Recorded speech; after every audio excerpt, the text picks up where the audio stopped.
Chapter 15, The Time I Lose My Paradise. This one's gonna be fun. Today also I spent my day lazily. My home is... My home is... The meals come over from there without permission, and... What does that have to... Okay. And I can sleep soundly in a dangerous dungeon because the countermeasures has been secured. Because I spread some soft threads in the firm floor, it feels like sleeping on a bed. It has become a daily routine that I can keep producing threads while relaxing. This is happiness. Thinking about my previous life, that I spent my daily life restlessly. I did not have such awareness. Now that I think about it, what do you think of 4 hours sleep? 4 hours sleep.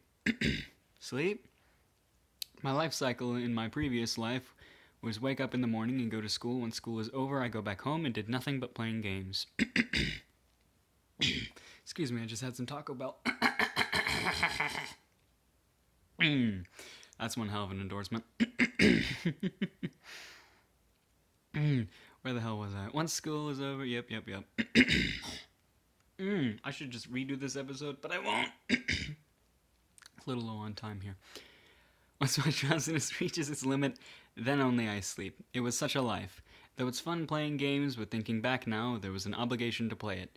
Being a free player while also being one of the top players in the online game, trying to live up to the expectations with my pride, I inadvertently think that exceeded my capacity. Such me, something like living up to everyone's expectations. It still feels good, as if it's a joke, self-conceit. I don't mind the eyes of another person, though I thought so, but looks like I still have such human sense even though I noticed it after living this life. Therefore, the real meaning is when I'm living a life where I don't have anything to do. There's a feeling of freedom. Living a life where I don't have anything to do, there's a feeling of freedom. Right, that's how you would say that properly. At first, I felt uneasy when I think that I can't bear with all the free time that I have, but it looks like it was just a needless anxiety. Though I am surely free because there's neither internet nor game in such environment, but it's not that unbearable. Looks like my standard of happiness is somewhat lower than normal people. To put things bluntly, it's already a happiness to be able to live. I'm already happy with the present life that I have food and living secured. I'm happy till I think that I intend to spend my life in here. Though I don't know how long a spider can live, but I think that I will have to leave my home someday.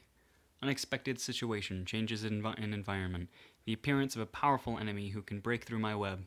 I don't know when it is, but I think that time will come. There's nothing that doesn't change, therefore I should prepare for it when time comes. Though I have decided it, it's still too early. I'm not prepared yet. In front of my panicking view was one of the home's entrance blaze up. Was one of my home's entrance blaze up. I was falling asleep suddenly. Flames start to rose. The home which I put great efforts into build it.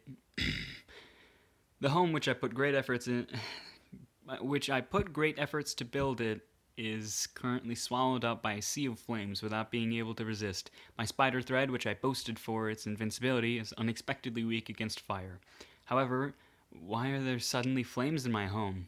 I understood the answer immediately. It's a human. There was a man in the depths of the fire, a torch in his hand. He must have burnt my home using fire from the torch. This is bad. Though it's hard to see clearly through the fire, but I can see the figure of several humans behind the man. I don't think they set up the fire accidentally. It's obviously an action that they were cautious of the spider web. Then they must be aware that in the depths of the web there's a spider, which is me. If only I kept on staying here. If only I have two choices, whether I would die wounded by the fire or I would die being cornered by humans. If I keep on staying here, I only have... I don't know why I said if only before.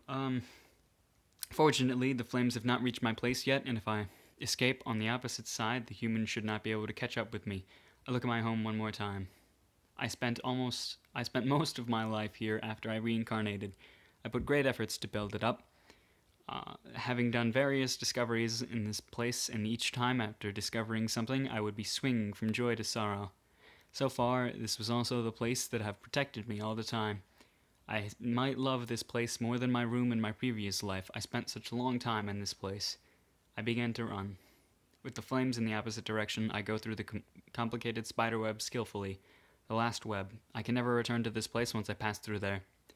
There's no more security once I pass through there. Still, I passed through the last web without hesitation. Though I had the urge to look back, I didn't do so. Now I need to escape as far as possible. Thus, I have been chased out of my home.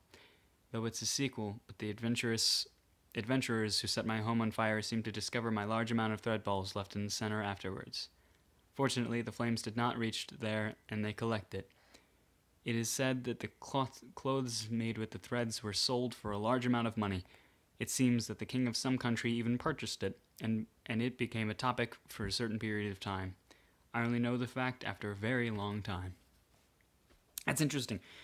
That last part, because it's saying that she can learn things that only humans would know, so maybe she talks to people, or she gets somewhere where she listens to a lot of people, which is cool, which makes me excited.